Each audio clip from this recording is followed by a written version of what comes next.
In this practice exercise, we will open an Access database.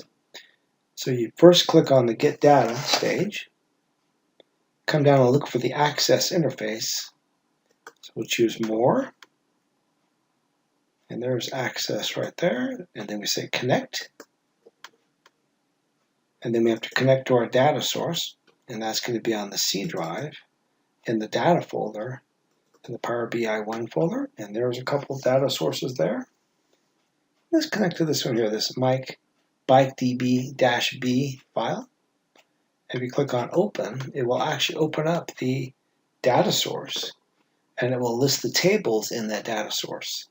And then you have to choose the tables that you want to connect to, and you can either say Load or Edit. If you choose Load, it will go directly to the Power BI visual editor. If you hit Edit, it will go to the query editor. So I'm going to choose Load, and it loads the data source in here. It's on the right hand side.